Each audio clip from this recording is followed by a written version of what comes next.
Good morning, everybody. You can see we're ready for a fight. We had just about enough, and we know that there's more to come.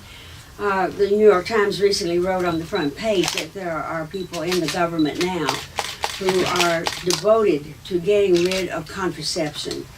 I don't believe in my wildest moments that the country is going to stand for that.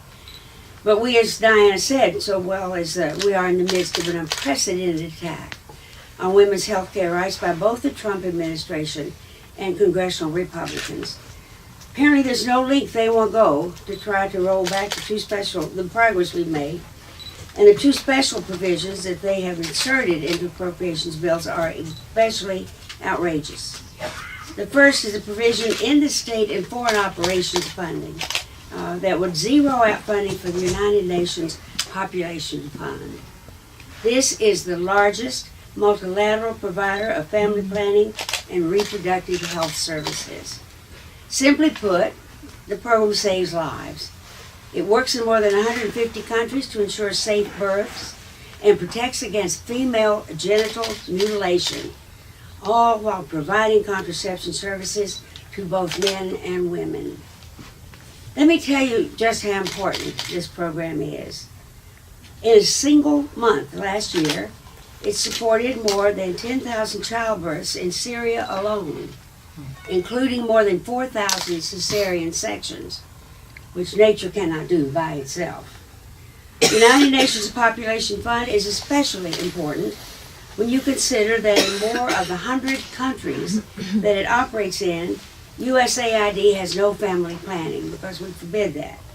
That means if this Republican provision becomes law, this program is prevented from doing its work, countless people will have nowhere to turn. Another special Republican provision in Labor, Health, and Human Services would ban federal funding for fetal tissue research. Banning this research would block some of the most promising research being done today in diseases like Parkinson's, Alzheimer's, and cancer. Provision would enshrine into law what I believe is the goal of the Select Investigative Panel, a sham that has already cost taxpayers more than $1.5 million. And it also failed to find any evidence of wrongdoing. That's important enough to say twice. They found no evidence of wrongdoing for $1.5 million. The panel intimidated scientific and clinical researchers who use fetal tissue to save lives. We have been, obviously, Congress is not crazy about science, would not have any fear about that, but it scares me to death. The provision in the bill would make plain as day what this witch hunt has really been about, stopping vital research in its tracks. I'm proud to be the co-chair with Diana DeGette of the Pro-Choice Caucus, and I want to add the members of this caucus have been instrumental in helping to pass every single bill to fund the government over the last 6 years.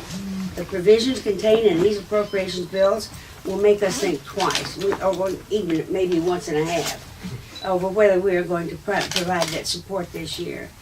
But there's an easy fix, and that's for Republicans to take them out of the bills.